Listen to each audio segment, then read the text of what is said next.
Bonjour à vous, maître Soufiane Kouyaté. Bonjour et bonjour à vos auditeurs. Merci d'accepter notre invitation. C'est votre première d'Amirador. Vous êtes là pour parler de votre client, l'ancien ministre Dr Ibrahim Makourma. Peut-on dire que c'est un cas tout à fait différent de ceux des autres co-détenus? Et en quoi? Exactement. Ouais, on peut dire que c'est un cas différent des autres détenus parce qu'au jour d'aujourd'hui, Dr Ibrahim Makourma, pour ne pas dire le seul, il est l'un des détenus aujourd'hui à la maison centrale qui a bénéficié de 4 décisions de remise en liberté, mais qui continue toujours à séjourner dans le milieu carcéral. Donc ça, c'est un cas qu'on ne trouve pas. Bien. Oui. Alors, récemment, il y a eu cette décision de la chambre d'appel de la CRIEF contre laquelle le procureur Alice Touré s'est opposé. Comment avez-vous reçu donc, ce pourvoi en cassation qui a été introduit par le procureur? Ok, d'accord. Merci. Bon, sans rentrer dans le fond du dossier, comme vous le savez, bien que l'instruction est secrète, mais je vais au moins parler de quelques lignes pour vous permettre de comprendre pourquoi j'ai initié cette procédure de référé pénal. Au prime abord, d'abord, suite à son placement en détention provisoire, nous avons introduit une demande de remise en liberté qui a été répondue favorablement en ordonnant sa remise en liberté.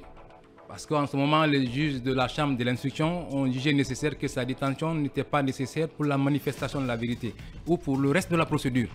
C'est contre cette décision que le procureur spécial a relevé appel. On s'est retrouvé devant la chambre spéciale de l'instruction.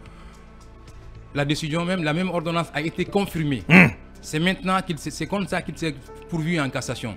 Et quand on s'est retrouvé devant la Cour suprême, après 11 renvois, la même cour, après que le parquet a requis dans le sens de la remise en liberté de notre client,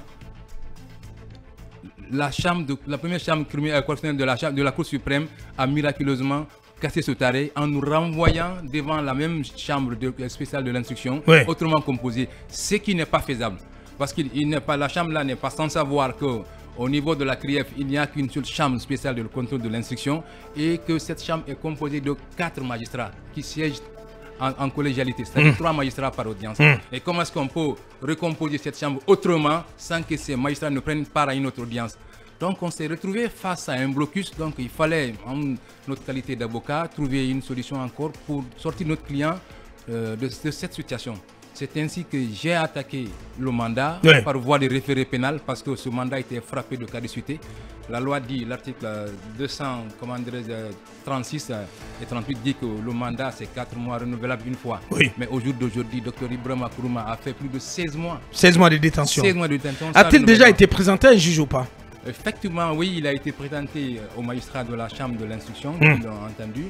Et la procédure suit là-bas son cours normal. Donc, autrement, pourquoi tous les autres anciens dignitaires, en tout cas les ministres, ont vu, en situation de détention, ont vu leur procès débuter s'ouvrir devant la CRIEF, la CRIEF et pas Ibrahim Makourma? Oui, c'est tout simplement parce que l'instruction n'est pas encore... C'est parce que tout simplement l'instruction n'est pas encore venue à terme. C'est quand mais comment vous comprenez cette situation? Il a été détenu dans la foulée de placement sous mandat de dépôt de Kassouri et Dr Diané et Oegui Lavogui. Lui, il est arrivé à la maison centrale le 21 avril 2022. Alors, comment comprendre que depuis 16 mois qu'il est en détention, que l'instruction en ce qui le concerne ne soit toujours pas bouclée? Seuls les juges d'instruction peuvent répondre. En tout cas, nous avons fait de tout ce qui est en notre mesure quand même pour que le dossier soit géré de façon normale. Parce que son procès, officiellement, n'a toujours pas démarré. Oui, mais ce qu'il faut savoir d'abord, est-ce qu'il sera renvoyé? Ça, c'est point d'interrogation. Il se peut qu'il bénéficie d'un non-lieu. Bien. Très bien. Allez, oui, Basseko. Oui, ces conditions de détention, parce qu'on a vu le cas de beaucoup de détenus là-bas, de ceux qui attendent d'être jugés. Parlez-nous de ces conditions de détention, de son état de santé. Est-ce qu'il est apte aujourd'hui comme... de son état d'esprit aussi. Voilà. Oui, comme vous le savez tout naturellement que la prison n'est pas un milieu aisé, donc... le monsieur au jour d'aujourd'hui, moi je peux dire qu'il est affecté moralement parce que même par tous ces renvois, tous ces allers-retours. Tous ces allers-retours et voir le nombre de décisions qu'il a bénéficié et qu'il continue à séjourner et au vu et au su de tout le monde. Sachant pertinemment que son mandat ce n'est plus valable. C'est ce qui est le type de détention qui le maintient dans le milieu carcéral. Bien, Manu. Multiples renvois de la Cour suprême aussi qui n'arrivent pas. Oui, 11 renvois. Ça c'était pour le premier volet quand on a bénéficié d'une ordonnance de remise en liberté qui a été confirmée par la Chambre de contrôle de l'instruction. Quand le procureur spécial s'est pourvu en cassation, c'est ainsi qu'on s'est retrouvé devant la Cour suprême où il y a eu de multiples renvois, jusqu'à plus de 11 renvois, je peux le dire ainsi. Et l'arrêt a été cassé en nous renvoyant devant la même chambre, devant la même cour avec la chambre autrement composée. La procédure de référé, elle vise quoi concrètement? Ça vise sa remise en liberté. Parce que dit la loi? La loi dit surtout l'article préliminaire du Code de procédure pénale, si une personne qui se voit en détention et qui a l'intention de contester les motifs de sa détention peut saisir le président du tribunal. Donc c'est ce qu'on a fait. Et vu que le mandat qui le détient en détention n'était plus valable, donc il fallait et que le juge d'instruction qui a manqué à ses responsabilités, c'est-à-dire au renouvellement de ce mandat, n'a pas ordonné sa remise en liberté immédiate, la loi nous permet de le contourner, de passer par la voie de référé pour avoir ce qu'on veut. Donc c'est ce qu'on a exploité et le juge Kova Zoumani, vu que les faits étaient vraiment clairs et c'est sans embâche, il a ordonné immédiatement la remise en liberté de Dr Ibrahima Kourouma. C'est contre cette ordonnance encore que le procureur spécial a relevé appel. On s'est retrouvé devant la chambre d'appel avec la formation collégiale, c'est-à-dire le président Noël Koulemou et ses 4 conseillers qui ont analysé et ont confirmé cette décision en toutes ses dispositions. Alors, comment vous comprenez l'attitude du procureur spécial qui consiste à attaquer systématiquement toutes les décisions en faveur de votre client? Bon, moi je me dis quand même que c'est de la mauvaise foi quand même. C'est ce que je peux dire. Parce que si la loi n'était pas en notre faveur, on peut comprendre. Mais ici, il est écrit noir sur blanc que maintenant, au jour d'aujourd'hui, il doit être remis en liberté immédiatement. Parce que la loi a été violée. Bien. Mais il sait que... Justement, c'est quoi les raisons? Très bien, c'est ça le problème. Parce qu'au tout début d'abord, lorsqu'il a été interpellé par la direction centrale des investigations judiciaires de la gendarmerie, les officiers enquêteurs, je leur ai posé la question à savoir de quoi on reproche mon client. Pourquoi nous sommes là? Ils ont eu toutes les difficultés du monde d'abord à nous dire. Non, vous savez, c'est ceci, là, donc ça vient du haut niveau, il faut être entendu. Non, mais pour qu'il soit... Vous l'entendez sur quoi? Pour que vous le convoquez, il va falloir d'abord que vous ayez quelque chose.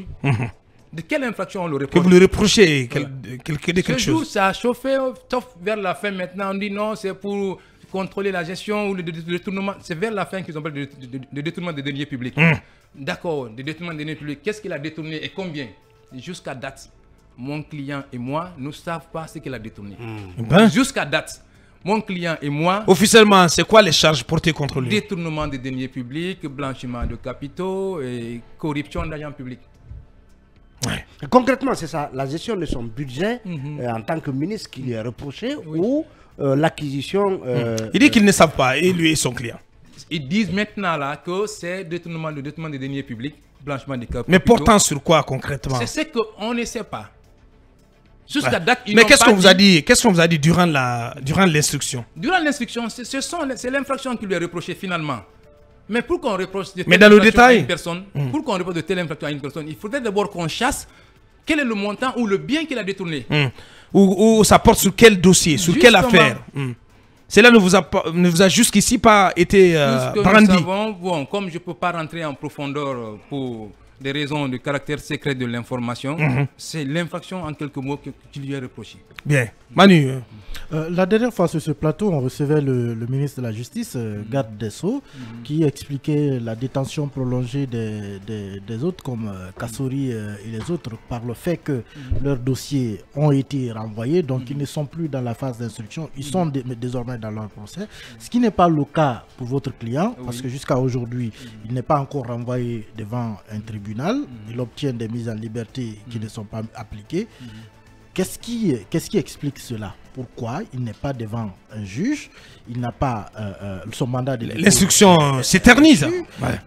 Oui, justement. C'est la période au cours de laquelle lui devait pouvoir bénéficier de cette mise en liberté, puisqu'il n'est pas encore renvoyé. Et son dossier n'est pas clos, le mandat de dépôt est caduc, il n'est pas renvoyé devant un juge. Qu'est-ce qui explique qu'il sera encore détenu? Oui, en fait, c'est pour cette raison que nous aussi, nous avons bien aimé votre invitation afin que l'opinion nationale et internationale soit informée qu'il y a une telle situation.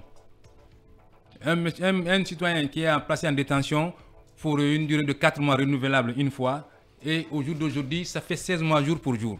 Et qu'il a bénéficié des décisions de remise en liberté, qui continue toujours à séjourner en milieu carcéral. Donc, de cela, nous profitons de votre antenne pour passer un message au ministre des Droits de l'Homme, je ne dirais pas garde des Sceaux, parce que lui, il doit être le garant d'abord des libertés fondamentales. Donc, aujourd'hui, il y a un citoyen du nom d'Ibrahima Kourouma qui est en détention illégalement. Parce que sa détention, on peut dire maintenant que c'est devenu arbitraire. Bien. Que vous, avocat d'Ibrahima Kourouma, c'est pas si vous êtes seul, vous parlez moins d'Ibrahima Kourouma, contrairement aux avocats des autres. De Kassory, d'Amaro. Est-ce que lui-même est en situation de résignation en qualité de détenu? En fait, c'est une très bonne question. Nous n'avons pas beaucoup communiqué sur ce dossier parce que le client lui-même, il a dit dès le début qu'il ne se reproche de rien. Donc, il a confiance à la justice donc de suivre la procédure. Donc, pour et de moins parler de son cas dans les médias. Voilà, donc il a dit de suivre la procédure. Mais vu ces multiples violations de ses droits, donc maintenant on ne peut plus se retenir. Très bien. Il faut venir passer à l'antenne et passer toutes ces informations. Bien. Qu'est-ce que vous pensez de cette réaction d'une des victimes de Caporal à la personne de Sambasso qui nous a envoyé ce message qui dit ceci: nous encourageons le procureur Ali Touré à garder Ibrahima Kourouma en prison. C'est la place qu'il mérite pour ses nombreux crimes. En tout cas, les victimes de Caporal n'ont pas dit leur dernier mot concernant ce monsieur. On voit bien que les victimes de Caporal tiennent à ce qu'il y ait plus d'ennuis judiciaires. Bon, ça c'est leur point de vue. Moi, en ce qui concerne, je suis là pour un cadre bien déterminé. Donc si je vois un citoyen, permettez-moi, si je vois un citoyen qui encourage les violations de la loi parce qu'il est mécontent, il a une dent contre lui, je dirais que vraiment c'est pas normal. Elle a été jugée. Bon, je ne suis pas constitutible dans cette affaire, c'est pas pour cela que je suis là. Est-ce que vous avez l'impression, au regard du texte, du message de cette victime de Caporo, que votre client est victime d'une sorte de justice populaire, d'une condamnation avant l'heure? Oui, ça peut être le cas parce que, comme je l'ai dit dès le début, c'est très étonnant.